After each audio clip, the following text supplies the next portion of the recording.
Okay, good morning, West Valley. Welcome Hi, out. everybody. What a nice morning out there. The sun is shining.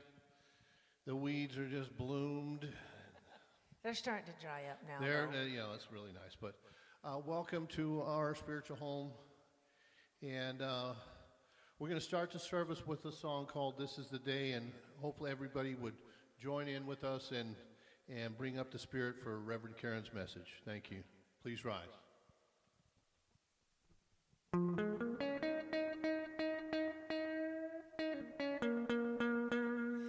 This is the day that the Lord has made. I will rejoice and be glad in it. Sing that with me. This is the day that the Lord has made. I will rejoice and be glad in it. This is the day, a day to be seized, yeah. A day I can feel my spirit set free. Yes, this is the day. It's time to fly higher and high up in the sky. This is the day that the Lord has made. I will rejoice and be glad in it. This is the day that the Lord has made. I will rejoice and be glad in it. This is the day all my dreams come true. Feel the Spirit working its way through. Yes, this is the day.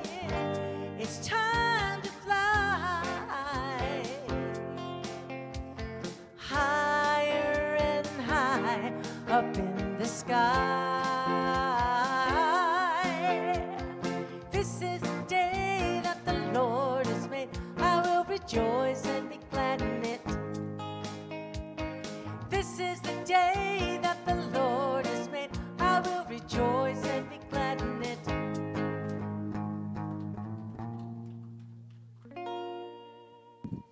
Good morning, good morning. I'm Sue Witter. I'm one of the practitioners here. Ministerial intern. And Graduate on June 2nd. on June 2nd, yes. And actually the real important date is August 20, because August 20 is when I take my oral panels, and then it's a real deal. That's the real deal day. Yes. So anyway, all of that is true, and I appreciate all your prayers because I'm taking tests, taking 2 more on Thursday, and I have 10 total competency tests. So anyway, enough about me. I want to thank you all for being here. I'm so grateful that you're here. I appreciate always when people take the time out of their life to stop, to slow down, to honor the truth of who they are. So whether you're doing that online, at home, in your jammies, or whether you're here, or whether you're watching after the fact, anytime we stop, it is a blessing. It's a blessing to us, but it's also a blessing to the world. So thank you to everyone for being here today. So I need to say a couple of quick thank yous. The first thank you is, who is here in the building that was engaged with the garage sale last weekend? Everybody in the room. Stand up. Stand up. Because I'm going to tell you what, that I think was probably the most successful we've ever had. I received a list with 24 names on it. I don't think we've ever had an event where so many people, we didn't have that many people at church on Sunday because they were all home tired. But I think that is the biggest volunteer event. Thank you so much. Thank you, everyone. And it was also fiscally a huge success. We have a board meeting after today's service, so we'll probably get an update on it then. But thank you to everyone. The fundraising events like that, the volunteering is a heart of service, that each person who shows up is blessed. Every item that was sold was blessed. I mean, it was just an extraordinary event. And then yesterday, we had a Gourmet for God event where there were 13 of us that 11 of whom were brave enough to get into a very large van with me that I rented, and it's been years since I drove a vehicle that big. And we went to 4 different labyrinths and walked the labyrinths, and it was just a gorgeous experience. And so the energy that in this room today is filled with so much love and so much gratitude and so much heart of service. I can't thank you enough. I've been weeping a long time, but this one really touches me. So there are a handful of things. One is the Spot On spiritual practice on Thursdays is still happening at 1:30 on Thursdays, so please join us. And the men's retreat is coming up May 10th, so be sure, and May 10th in the evening and May 11th all day. So who's here? John, are you here somewhere? Fred. Fred will know. Wave your hand back there, Fred. Fred will know. John's here somewhere because I've seen him. He will know. So please, there's John. So the gentleman, it really is. I will tell you, when we come together, there is such a joy and an extraordinary expansion that takes place. So thank you to everyone. Kay has a few announcements. Thank you. Good morning. So I have a couple announcements of a couple events that are happening. One is an ongoing thing on Saturdays, and it's called an Om Circle. And our renters upstairs, Katie and Thaddeus, host that. And we gather in a circle in the back of the sanctuary and Om for a solid hour. And you would be amazed at the level of energy that is produced from that circle. And it's just a beautiful thing. And so I encourage all of you to at least try it one time. It's Wednesday from when to when? That's Saturday. Saturday at 6:30. Yes, 6:30. 6:30 in the evening every Saturday. So, and they also do a meditation at 11 on Monday and 5:30 a Reiki Empowerment Circle on Monday evenings. And then the event this Wednesday, the 24th, is called Vocal Medicine, and is by a woman by the name of Kathleen Carlson. And she wrote this book, Vocal Medicine. And she's going to be doing a chanting, meditation, singing kirtan event, and it's going to be upstairs in the big room upstairs. And at the top of the stairs, you turn right, and it's that double room up there. I've heard it is a beautiful experience, and I would encourage you to be there. It's a love offering only, but kirtan is, like I said, it's chanting, singing with this instrument called a harmonium. And I've never seen one, I've never heard one, but I hear it's beautiful. So I encourage you to attend. Again, that's Wednesday from 6:30 to 8 upstairs, okay? This Wednesday, the 24th, okay? And that would be it. Thank you. All right, and I will tell you, there is a physical energy that comes from chanting, and that is almost impossible to describe, but I have never done chanting when I haven't walked away with a complete feeling like I had a completely different body. Right. I don't even know how to say it any other way. So thank you for engaging with all the different things we have here at the center. Veronica, do you have... We are doing a craft review this Saturday. A musical canvas thing this Saturday with Veronica and Kelly. There's a flyer out in the bookstore. All right, I think that's it. So we have a few things that we need to do. One of them is we always say our mission statement together. So if you would say that with me, or a vision statement. We are a loving, joy-filled community honoring the many paths to God as we learn and live the science of mind principles. So it is. So at this point now, it's just time for us to be still and to go within and prepare for the extraordinary service to come.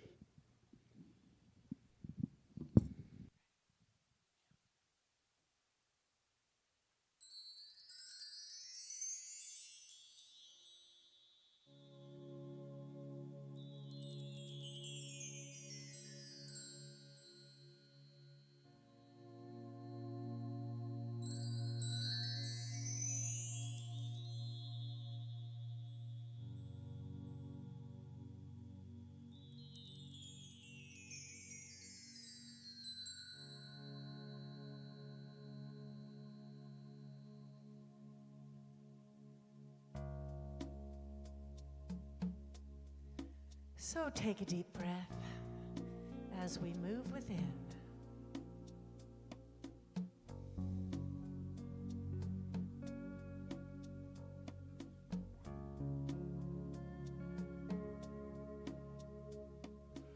I will make a quiet place within my heart, and I will wait upon the Lord, wait upon the Lord. Be still, my soul, be still. Be still, my soul, be still. Be still and know.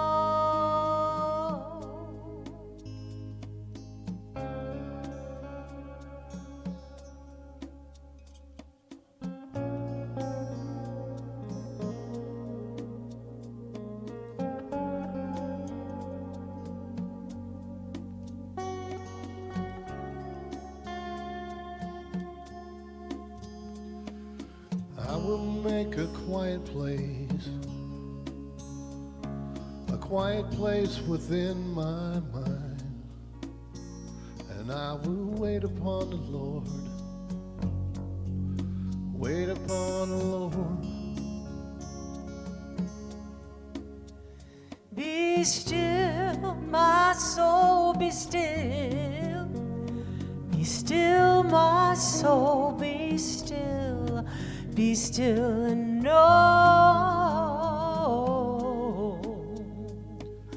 I will make a quiet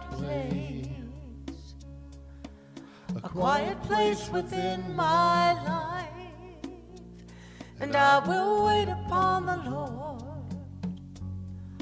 wait upon the Lord. I will make a quiet place.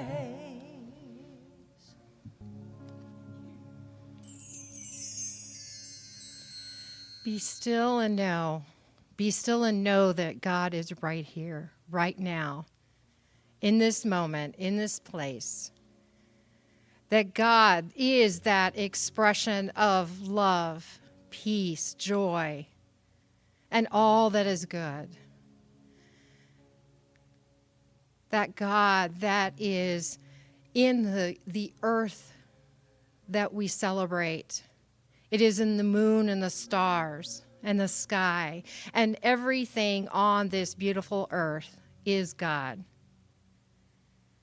And knowing that God is that expression of love and peace and joy, I know that I and each one of us here in this room are expressions of that divine, that sweet spirit that expresses in all that we do, all that we are, all that we have. And knowing this, I am so grateful. And I speak a word of blessing on behalf of all of us here and all of those watching online and all of those who are not with us today.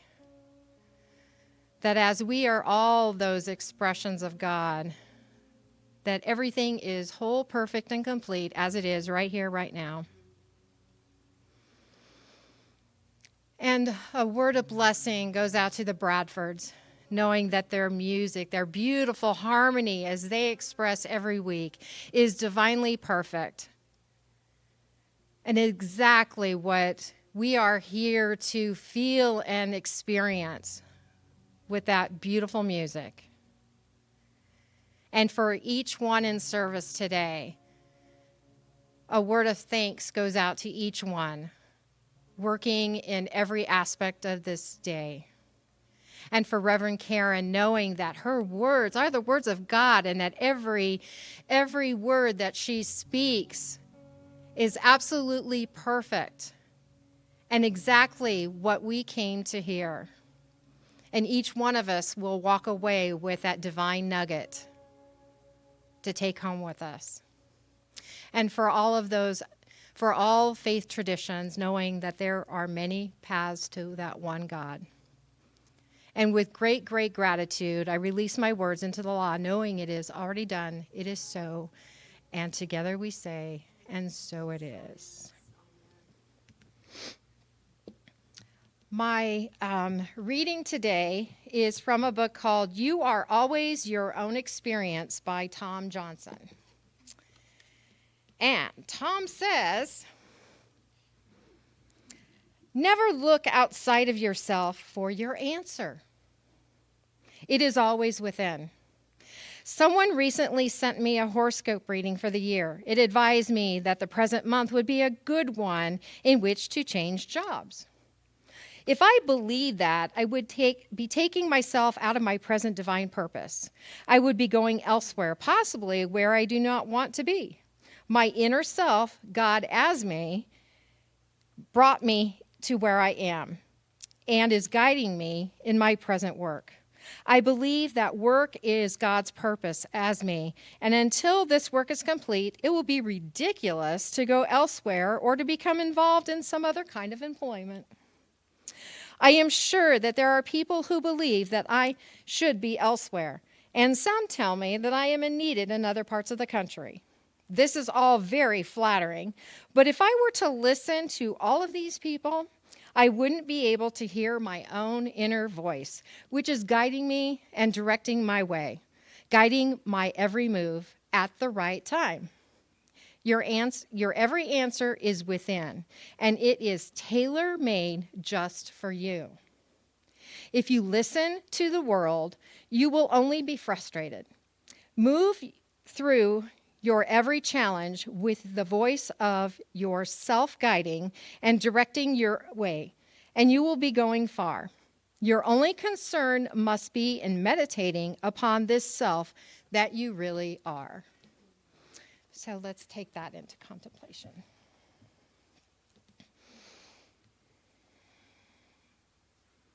And so it is.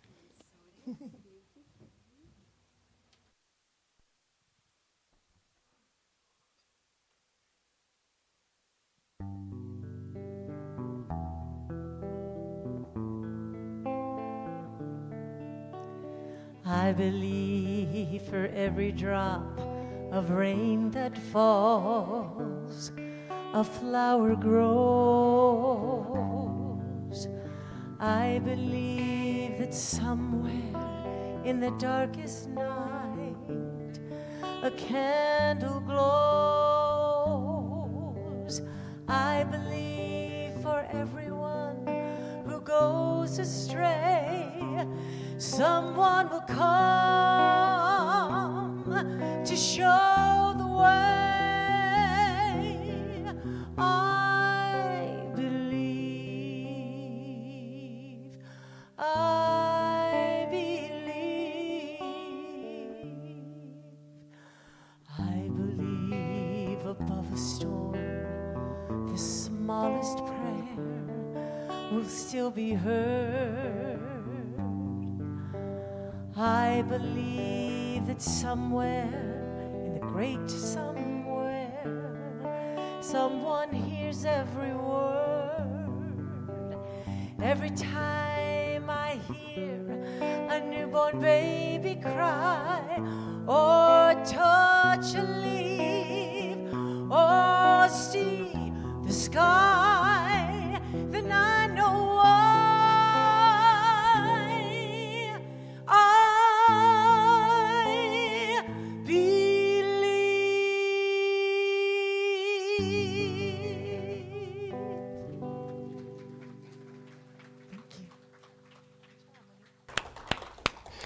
Oh my goodness, that was so beautiful. That was so beautiful. Thank you. Thank you, Bradfords. It's hard to even appreciate Rod with that voice, so profound. It was really good, but good work. He was invited to sing, and he said, no, thank you. Let Kathy take the lead on that. Good morning. Good morning, everyone. It's so wonderful to see you here this morning. I'm Reverend Karen Rice, and it is my great privilege to be the spiritual leader of this community. And yes, we have so many wonderful things going on, and it's so thrilling to just feel like it almost feels to me like we're at our peak of everything, at least that I've experienced in the 14 years I've been here as a leader. It's really an exciting time to be alive. And I wrote a very special message today in honor of Earth Day because that's tomorrow. And I love the planet. I love the beauty of the earth. I love that you chose that song, Kathy, that so perfectly describes the reverence that we are called to remember at this time of year in this spring when everything is prolifically shouting out, I'm alive, I believe I'm alive. I found this quote from Dr. Ernest Holmes, and I purposely plugged it in to speak about it right now in alignment with Earth Day. It's from Dr. Ernest Holmes in his favorite little writing. Everybody loves that little book called This Thing Called You. And Holmes said this: when everyone believed the world was flat, they did not flatten the world. I love that quote, and I typically use that quotation in alignment with the topic of the collective consciousness, and sort of aligned to, remember that book, was it Malcolm Gladwell that wrote The Tipping Point? Who wrote The Tipping Point? Was it Gladwell? And so he made this idea. The tipping point had been around for a long time. But I remember when I went back to college and I finally made it to university, and I was attending classes at Cal State Fullerton, and I was taking this class called, I was a psych major at the time, and I was taking a class called Racial and Ethnic Conflict. They probably don't even offer that class. If they do, they have a different name for it now, I'm sure. But the teacher that was so amazing, she was raised as a farm worker in the San Jose area, and she told stories about what it was like to be poor and out there every day helping your parents pick vegetables, and that they would go to the owner of the ranch or the farm. They would go and they would peek through the wooden fence and watch the owner's children swimming in a swimming pool, and how they always envied what that experience would be like. And so she was such a good teacher. But that was the first place in my life where I heard the story of the 100th monkey. Raise your hand if you know the story of the 100th monkey. See, a lot of people are familiar with that story. I'm not going to tell it in its depth today, but the story suggests it's about the tipping point. And we're not really sure. When I've tried to research it in the past, it's hard to tell how much of it is legend and how much of it is measurable as truth. But the story is that there were a bunch of researchers that were visiting different islands and doing studies on the life that lived there on these islands that were not inhabited with humans. And there was there were a certain type of monkey that they observed when they would throw the monkey's fruit. There was a time where a monkey would take I think they were oranges. Does anybody remember? Sweet potatoes. Oh, well, see, already the legend's becoming urban-esque. And they would dunk them in the water to get, one monkey dunks it in the water to get the sand off it, and one or two monkeys notice, and then the monkeys then start cleaning the fruit before they eat it. But as the months went on, what the researchers noticed was that on every island where other monkeys had not witnessed that experience, that something happened in the consciousness of the monkeys, that then they all began to clean their fruit in that same way, to get the sand off the fruit before they ate it. So we call it the story of the 100th monkey. It was made famous by Ken Keyes, a great metaphysician in the 70s. But it tells me, I remember hearing that in a university classroom for the first time before I was playing in metaphysics and was interested in these spiritual ideas. And I was touched by that story. And then that helped to ready me for the progress that would happen in my own spiritual deepening, my own personal journey. and over time, what I noticed was that metaphysicians in different New Thought teachings were taking that story and they were beginning to reverse it and use it in an opposite way. So instead of talking about how wonderful, and they estimated it would take about 100 monkeys for and that would be the tipping point. How wonderful that we only need to get 100 people together and we can change the world when we think together, and we believe and we keep our minds open, and then suddenly all of these interesting metaphysicians that were spiritual seekers were almost using it in an opposite way, like saying yeah, but it only takes 100 bad people to make the world a bad place. And so if you ever hear me tease you, I say tease, I jest as I say tease, because I'm really trying to educate us and wake us up. That is a misuse of a divine law. Don't turn it around and use it against yourself or against creation as a whole. The important thing that we're teaching here is that when the people thought the world was flat, more than 100 people believed that, and they didn't flatten the earth. So we don't want to be superstitious about these things. What we're really talking about is how powerful our beliefs are and the way that we take in information and thereby make changes in our consciousness. But the whole point of sharing all of this is that our beliefs, you look at your own life. Use your own life as an example. Your beliefs will either enhance your life and make it a little bit better, or your beliefs will limit your life and make it a little bit smaller. So every now and then I take a look at my own things that I believe. The philosophy of Karen.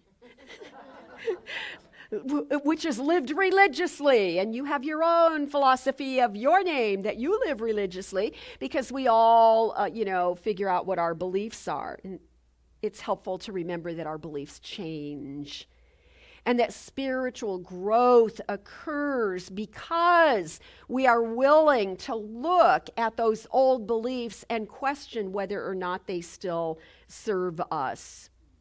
So now, as a deeply intentional spiritual woman, I know that my primary beliefs are aligned to this fact that God is everywhere present, and that God, in and of itself, is a power that is greater than we are, and it's a power for good, and we can use it. We can use that power for good as we embody it in our own conscious living. We will make our choices differently. Now, when I get that, then I can take all my old favorite Bible scriptures from my fundamentalist days, and I can use them and apply them, and I can say things like God, Spirit Almighty is right here in my life. I can quote the book of Isaiah and go, I'm strong in the Lord and the power of His might. And I can feel empowered, and I don't mean it in a religious way. And in the same way, when something happens in my life, I end up in some kind of a situation where I feel like there's a contradiction to that belief that God is good and a power that I can use, but I don't feel very powerful. When I can recognize that contradiction going on in my own thinking, then I can fall on my fundamental quotes that have served me all these years, and I can say things like, "Get behind me, Satan! Get behind me, negative thinking. I don't need you, demons. Be gone, out of here now." And those ideas can serve me not in a superstitious or fear-based way, but in a very logical way, where I can align to that great unity minister. I don't really know that he's great. I like his work. But Gary Simmons, who said, "Nothing and no one against me." And so that has become one of my primary guiding lines that I use. Isn't that interesting? It's not even Ernest Holmes. Are you a little surprised there? Because I love Holmes. But nothing and no one against me turns me around quicker than anything. That's why I stop when I'm fearing, when I feel fear inside me, or I'm worried about something that I have no control over, like the world, Like it's an election year. I can't change that, right? But if I can remember what I believe, where my faith is strong, then I can remember, like, wait a minute, Karen, what do you believe? Nothing and no one against me. Therefore, every thought I have, every emotion I take, every action I participate in will be God-driven. It will have a higher and more beautiful intention. When everyone believed the world was flat, they did not flatten the world. But I'm not wanting to talk today about geological principles of the earth or the universe, or how the universe came to be, or is there life on other planets? And why are we so arrogant that we are quick to think that this is the only place there's life? But what I know is those are entertaining topics and interesting to many of us. I for one, have become very interested in the history, the paleontology and archaeology and the history and the patterns of the planet and humanity on the planet. Those that have, in my recent years, have become more important to me. But I think what matters even more than that is that we take time to stop and ask ourselves once in a while, am I living a good life? Am I living aligned to my values, my personal values, the things in life that are important to me? Is my life expanding or is it shrinking? And I'm aging. I have aches and pains I didn't used to have. I get it. I'm never going to be 17 again. I'm never even going to be 40 back in that class at university again.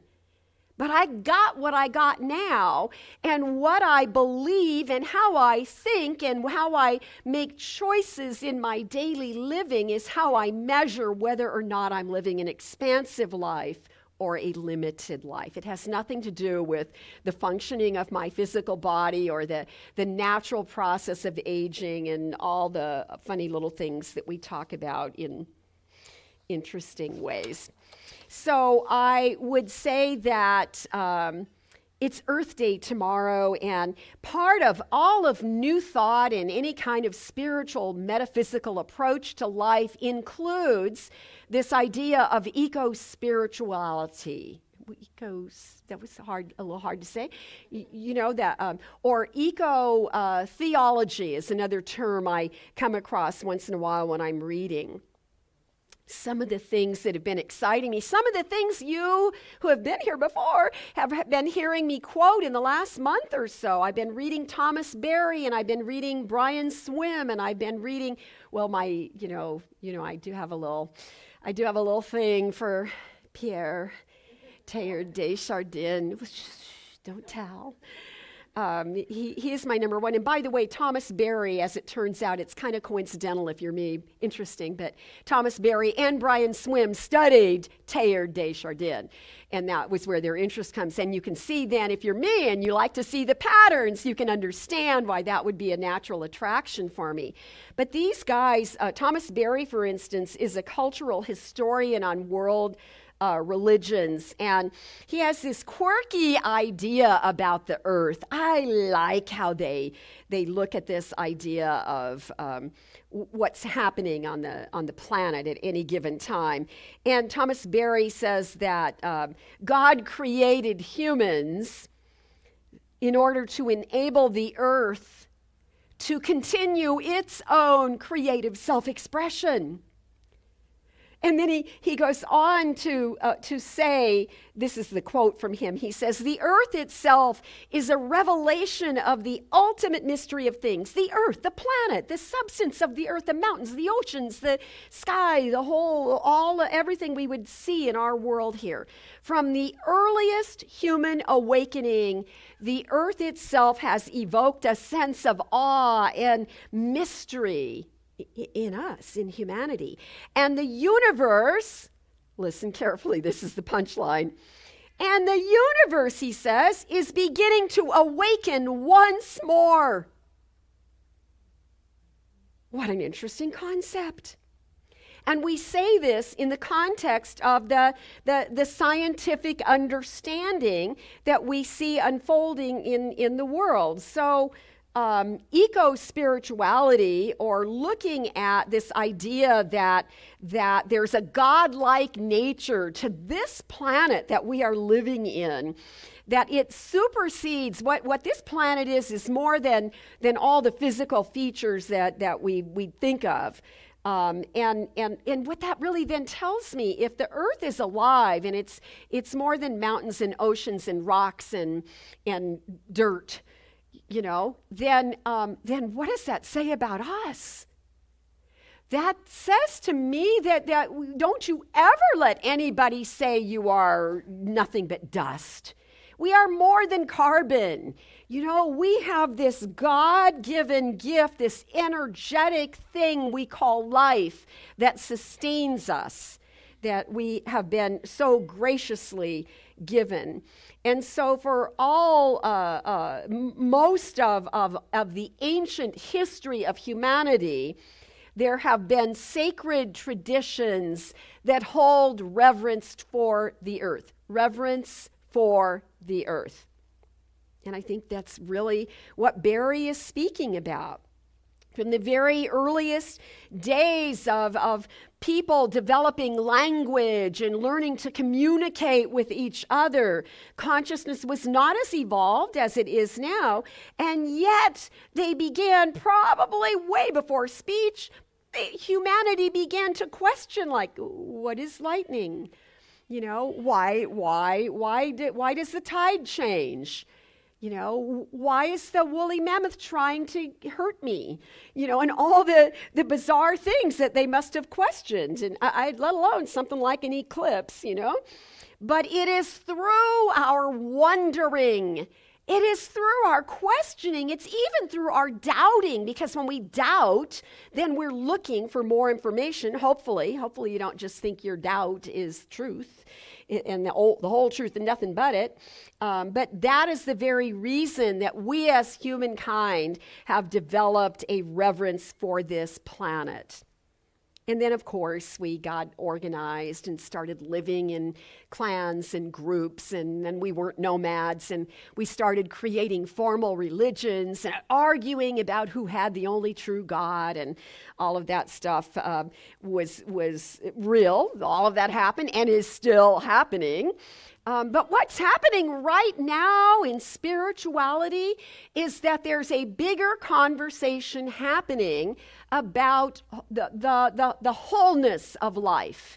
Not just holistic life, but the wholeness, the connectedness of all of life, which is so interesting to me that the World Wide Web gives us a perfect visual of how connected we really are. You can't separate yourself from that. We all know that. I was in a restaurant yesterday with a bunch of you, a beautiful labyrinth adventure day, and somebody said, oh, well, we could just Google that. We pull phones out and we just start looking at something we were talking about, and that's the world we live in now.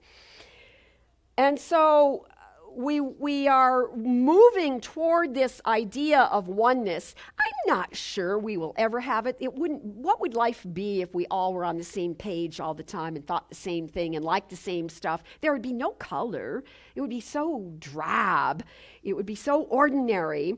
I noticed while we were walking, the last labyrinth we walked at, I meant to say this at lunch and I forgot. But about halfway through my walk, perhaps 3/4 of the way, I'm on my way out of the labyrinth. And these were huge labyrinths, so each stop took quite a while. We were tired. Hey, how many steps do you think we did? Tell me, Mike. About 9,000. We did about 9,000 steps just walking labyrinths. Isn't that cool? But I remember at some point I picked my head up and saw that at this church we were at, and the what do you call the ones that are about to bloom, the yellow, Palo Verde trees are just bushing out with all this thick green, and something happened while we were there, and I wanted to ask the rest of you that were there. It looked to me like they were like fluorescent. They became, something happened. The wind started blowing, and I looked up, and all the trees were like glowing, this color of green that I can't even describe. Now, did that happen? Or is that the shift in our perception as we are walking this spiritual path that pulls us to our own center and grounds us in spiritual truth? But see, it was true for me. And I probably wasn't the only one that noticed that.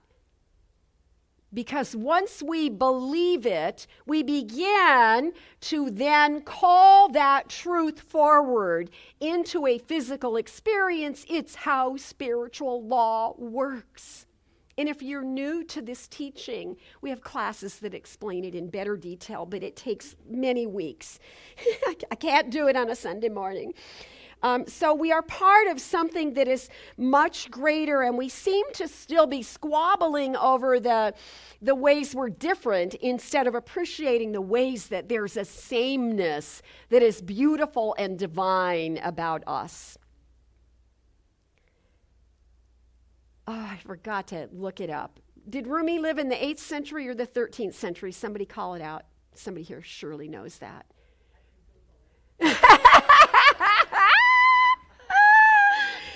Rumi, who was, we'll be told in a moment, was either lived in the 8th or the 13th century.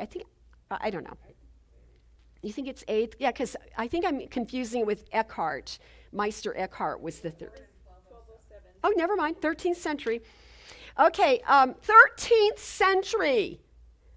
Rumi said, you think you understand too, because you understand that 1 + 1 is 2. Ah, but you have forgotten and. You have forgotten and, that space between that connects all of us. And I believe with my full heart, this luminous period of time that we are living in right now, where it feels chaotic and loud and angry some days, that we are living in the beginning of understanding the and. See, the mystics like Rumi and Meister Eckhart and Ralph Waldo Emerson, they got it. They understood that. I'm not sure we can live it all the time, but we can open ourselves to those truths and step into the embodiment of greater possibilities of having oneness in our relationships and in our experiences and in our spiritual communities. So we can easily reason that consciousness of humanity has changed through the ages, right? We have different perspectives on the planet. They say one of the biggest changes that ever happened was the space exploration. That once the astronauts saw what the Earth looked like from the heavens, that we began to really understand in a greater way what many poets and artists have been saying forever, and that is that there are no boundaries. But the consciousness that existed in those early days at the beginning of humanity, when we speak about the primal humanness, they could only perceive the world through the consciousness that they had then. And the same is true of us now. Of course, we don't know how we're going to work out all the problems in the world. But it brings me back to Thomas Berry's quote when he said, "The universe is beginning to wake up once again." See, I think that that's what I'm seeing happen in the world. I took my youngest granddaughter, turned 12 last week, and I took her to lunch, and the things she told me at lunch, she was giving me advice on why the social activists that are like the millennials, and Julie, you're not a millennial, are you? Are you a little, you're in between? she is explaining Julie to me. And she's saying, Bunya, because that's what they call me. It's my cute little Russian nickname. Bunya, she said, 12. Bunya, it's not like that for my generation. We don't have to be angry because they were. We don't have to do what they did. And we don't care about the way, the things that are making us oldsters crazy, like pronouns and all the other controversial things. She said, it's not like that for me. And it was like in the flash of light in the car while I'm driving, and I'm thinking, she's 12. How could she know so much? And she's using these words that I'm going, what? Can you spell that? I can't, what? Oh my goodness, it was so enlightening. And then we get to the restaurant. She wanted to eat somewhere far away that I didn't really want to take her to, but I did because I'm a good Bunya. And we sit there and she pulls out her phone, and now she's a little kid and she's showing me games on her phone, and she wants a little, what do you call the little cartoonish Asian, dolls, and she's a child. But her consciousness is different because the kids are coming to the planet differently now. And we have to not be freaking out about that. We have to find our way to see the pattern, to trust the process, to know what's ours and what it's time to release. We have to find our way to have peace in our own being, in our own minds, and trust that there have always been those primal instincts. And it begins with having respect for the planet, respect for nature, in acknowledging the eco-spirituality and the eco-theologies, that they are not two things. We are talking about God as all of it, alive. This is a living planet, a living universe.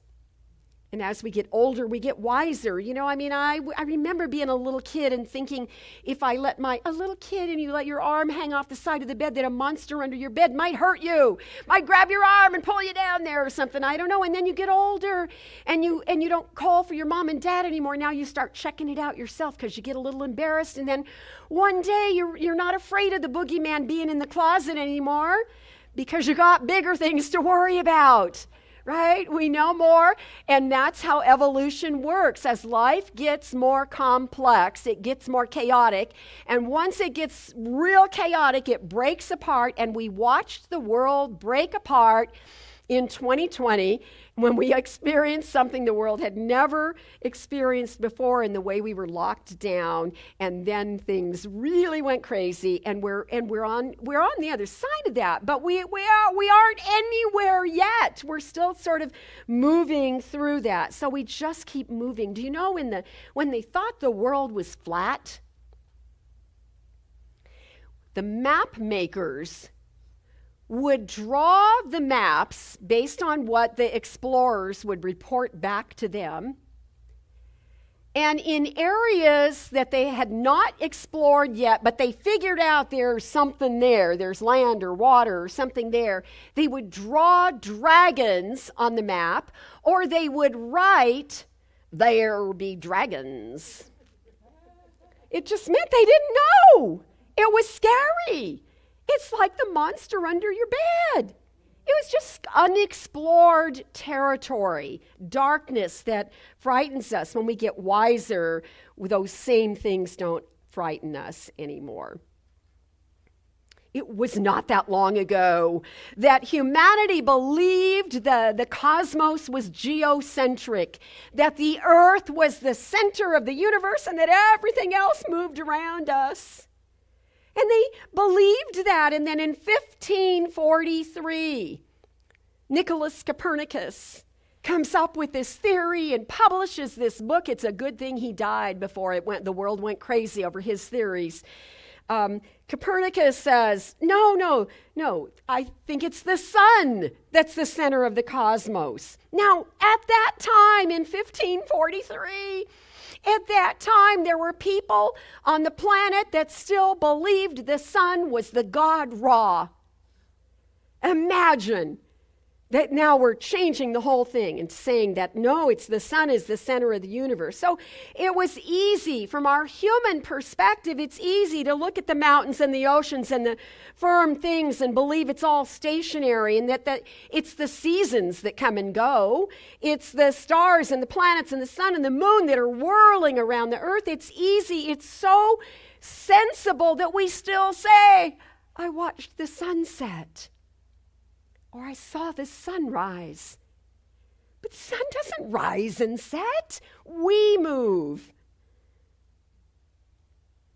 So it's embedded in our consciousness. Now, this other wonderful human I've been reading, Brian Swimme, another current deep thinker, eco-spirituality. He teaches at a San Francisco university. He teaches eco-cosmology. And he wrote a book, I've quoted from it recently, Hidden Heart of the Cosmos. And here are Brian Swimme's words.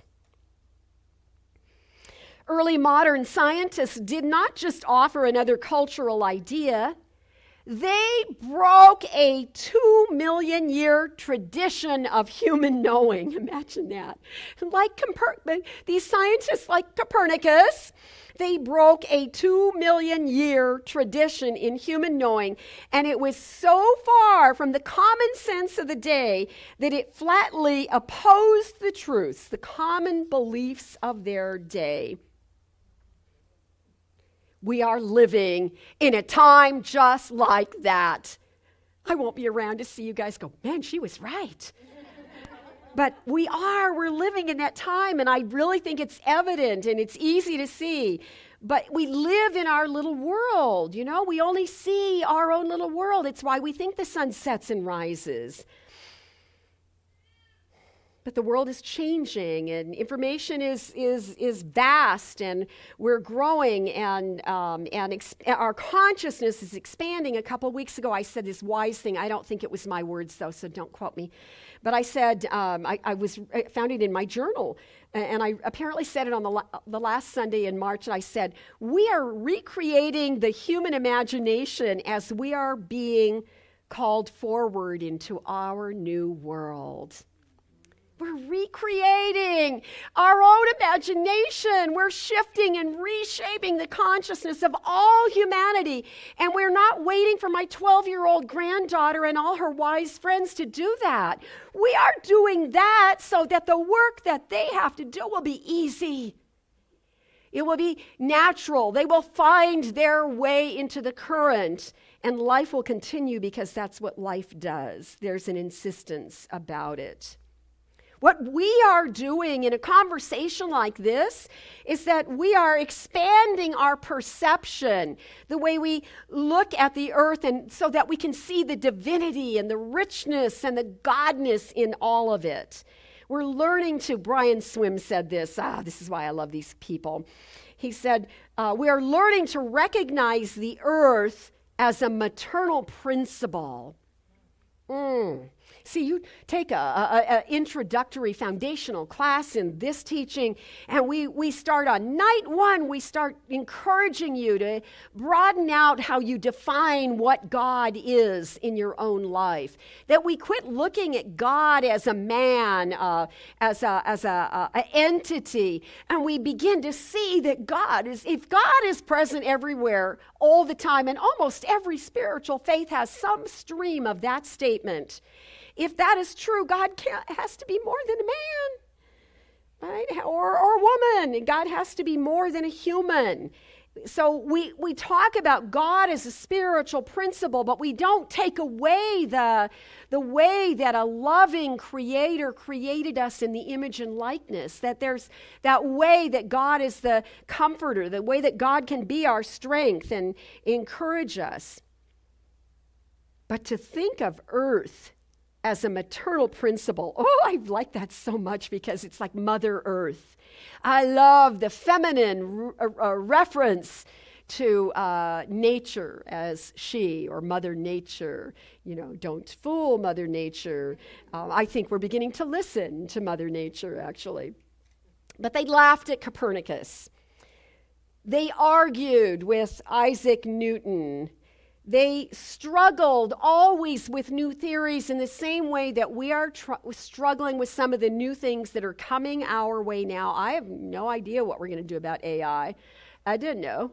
I'm going to still write my talks the old way, except it's not even the old way. I have access to so much great research now. But I read this week that Albert Einstein was angry when the scientists and the astronomers began to suggest. Now, he was brilliant, and he had already published a bunch of his theories. He was resistant to the idea that the universe is expanding. He argued against it and said, no, it's static. That can't be true. And then in 1929, Edwin Hubble proved the point, and Albert Einstein was humbled by Hubble. That's kind of funny. That tickled me. I didn't plan to say that. That was fun. Albert Einstein, but he didn't consider it a failure. We can be wrong. What's more important is, can we be open? Can we be open to new possibilities and to readjusting our own beliefs? Now, this is really interesting to me. Talk about resistance. This is the current Science of Mind magazine. I'm already a little annoyed. Oh, I almost said pissed off. I'm so glad I saved my... Would have been really embarrassing. To save money, they're saving $80,000 a year by printing a double issue. So it looks upside down on one side. And so, here's April, but here's March. And in the March issue, and I remembered reading this recently, but I couldn't remember where I read it. And yesterday, when we were stopped at the church, I went, maybe it's something I had on my desk, and I found it. So this is the current issue that we have in the bookstore right now. There's a regular column. They don't do it every month, but two neuroscientists, Mark Waldman and Andrew Newberg, who also, by the way, teach for our School of Ministry, so Sue knows at least one of them personally. And they're kind of famous now, so that's cool. They write this article, and this one for March is titled, Transform Neuromyths into Enlightenment. And I went, what does that mean? In fact, I don't think I understood neuromyths. But then later in here in the article, they called them urban neuromyths. I went, oh, urban myths. I get it now. What we have misunderstood about the way the human brain works. Are you ready to change your mind about a couple things you might believe? You want to be scared a little bit? I'm telling you, I read the article, and I put it down, and I said, poppycock. I am not ready to believe any of that. They're going to have to prove it to me first. And all I did was sit with it for about a week, and then I realized, why would I even resist this? The neuroscientists are now telling us, don't be mad at me, I'm just reporting facts. It's not true that we only use 10% of our brains. It was never true. We just thought that. And now, with all the research that they're doing and continue to do, what we know is that every neuron of your brain is shifting back and forth between every high and low activity that you do, even when you're sleeping. You don't use just 10% of your brain. Now, I think if we look at it as we could be doing better than we are, yeah, then it makes sense to me. But it's not science. Number two, this one I'm really struggling with. I'm not sure I'm going to give this one up. I'm going to be really honest. There's no such thing as right brain and left brain in terms of our personality traits. That the linear people that are good with numbers, who we have been saying are left-brained, the left brain is not different from the left hemisphere of the brain is not different from the right hemisphere of the brain in terms of how our personality comes. Yes, we have different personality traits, but it doesn't mean you're using one side of the brain or the other. And in fact, this really thrilled me. Artists who are extremely comfortable demonstrating their creativity are highly brilliant people, not always thought to be highly brilliant people. we often hear people make fun of artists. Artists have some of the most complex neurological activity going on in their brains. It surpasses some of the most brilliant analytical professions. Creative people are smarter than smart people. And the last one, there's a whole bunch of them in the article, but I didn't want to scare you too bad. We kind of know this, I think. IQ tests only tell you how good you are at taking IQ tests. Truth expands. We always have more information. And when we get more information, if we reason on it, it changes the shape of our consciousness in the same way that we can see the shape of the consciousness of humanity has changed through the ages and will continue to change. And we change too. When people thought the world was flat, they didn't flatten the earth. Our ignorance, Holmes used to say this frequently, our ignorance to the way these laws work, physical laws and spiritual work, physical laws as well, does not protect us. Our ignorance to it doesn't save us from the consequences of it. So our ignorance to great spiritual truths can also not diminish truth. Don't lose any sleep over it. Eco-spirituality and eco-theology, these are all schools of thought that are currently, overflowing with this wisdom to remind us the universe is a divine revelation. And it is our privilege and it should be glorious for us to appreciate this time we are living on the planet, and to know that at any moment we might have a moment like I had in the labyrinth yesterday where the trees were just glowing, where you have encountered God and life looks different. I'll close this morning with a quote from my boyfriend, Teilhard de Chardin. I can have a boyfriend now? Oh. Sorry, honey. All right, we'll talk about it later.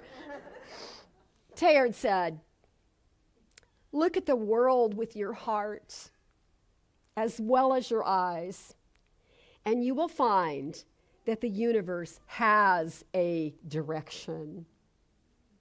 See, the direction that's when we pray for divine guidance, and when we pray for guidance in decisions, when we pray to know how to figure something out, a solution to a problem.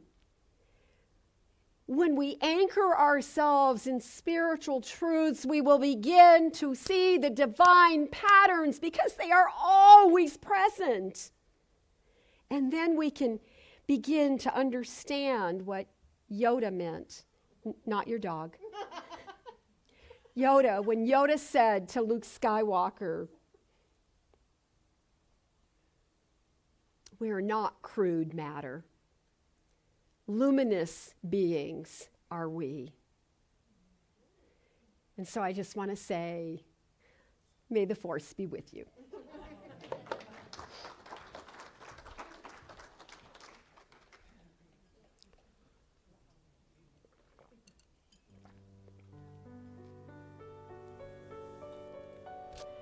Oh, take a nice deep cleansing breath.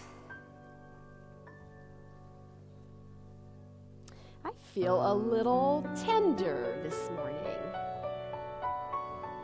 And it's lovely. How blessed we are to be able to feel our feelings. To open ourselves to the divine presence of God. And to recognize it in the way it causes us to feel a sense of awe. So for a moment, I just feel the love of God circulating in this room. And I become aware that essence of love as an activity of life is at the very core of our being, no matter where we are as we are listening to these words. We can feel the love of God within us. And we feel it now. We allow it to circulate and move through our body so that we can become aware of it with all of our senses. We are reminded that there's a divine intelligence in every cell of our body. There is a wisdom in our physical body that knows how to breathe our lungs, that knows how to make our heart beat in this beautiful regularity that is the consistent movement of life. I feel the love of God within me, and I know that it is a healing force. That it is the very thing that stimulates us to open ourselves to the revealing of the wholeness, the perfection, the way we are holistically perfect in that divine manner. And so I know that this day, as we have talked about eco-spirituality, that we extend this wisdom in a new way to understand how beautiful and holy this planet is. That no matter what we see going on in the conditions and the affairs of human beings on the planet, the interactions of humanity with the animal kingdom, with the environment on the planet, that there are blessings that are desiring to express in a more full and complete and beautiful way. So I sense that love, that force of love is spreading and growing.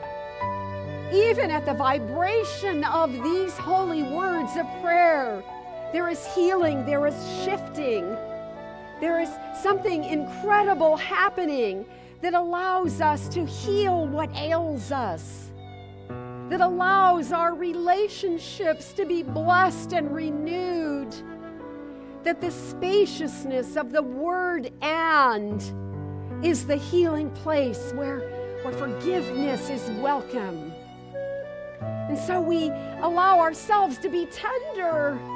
We allow ourselves to be vulnerable, because we know we are safe, because all the power of the universe is right where we are. That we are strong in the power of the Almighty. The strength of the Lord is the very thing that carries us through every day.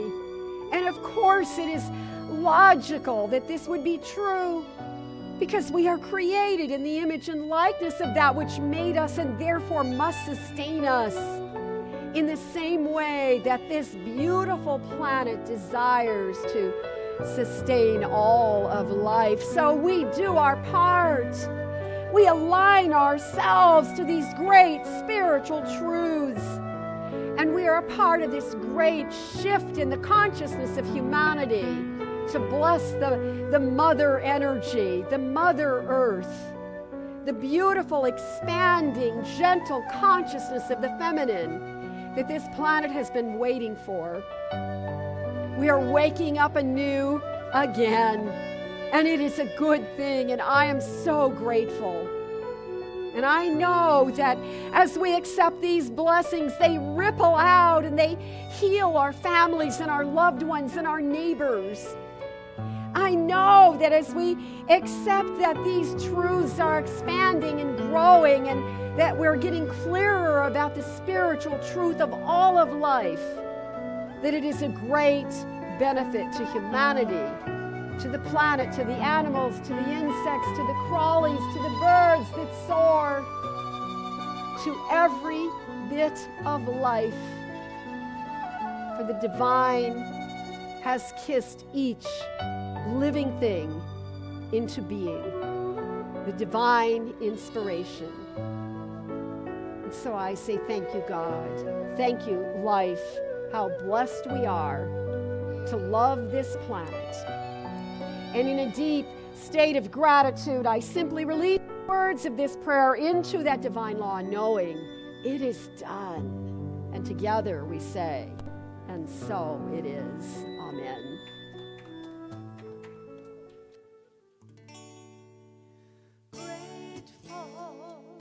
Grateful, grateful for all the love that I have. I am so grateful, grateful, grateful for all the love that I have. Everywhere I look and every face I see is love reflected, shining back to me. I just give thanks for all these simple things, the joy and peace that gratitude brings. That's why I'm grateful, grateful, grateful for all the love that I have.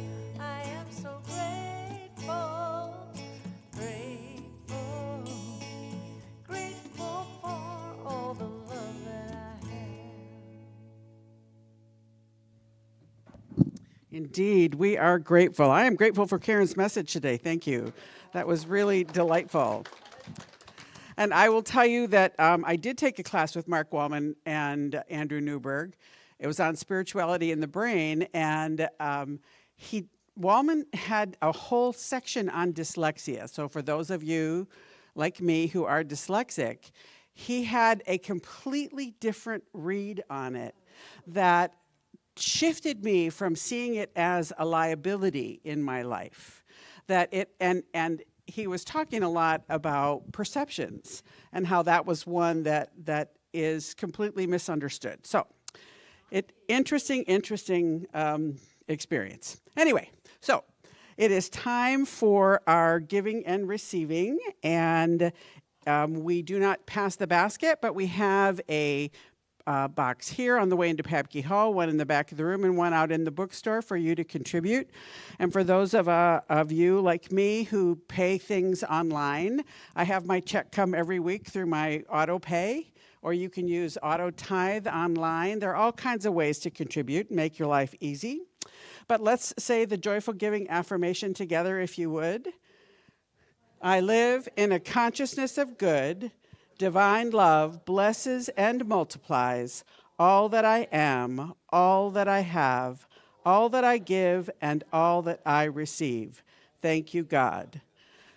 And so it is. And I will tell you, I go to a lot of centers who use a similar version to this prayer, and we are the only ones that say, all that I am. And that's such an important addition to me. So thank you all for being here and all that you contribute because of who you are. Please rise for our last song.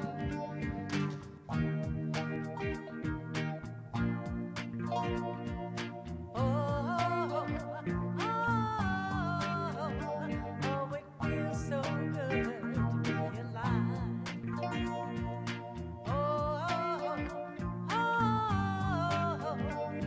It feels so good to be alive. I ain't thinking about my problems. I'm living now. I'm living now. And I ain't gonna worry about the future. I'm living now. I'm living now. So put your hands up if you feel like having a good time. Put your hands up if you're sharing love with all. And raise your cup if you're hopeful for tomorrow. Put your hands up if you're ready to have some fun. And sing it with me. Oh, it feels so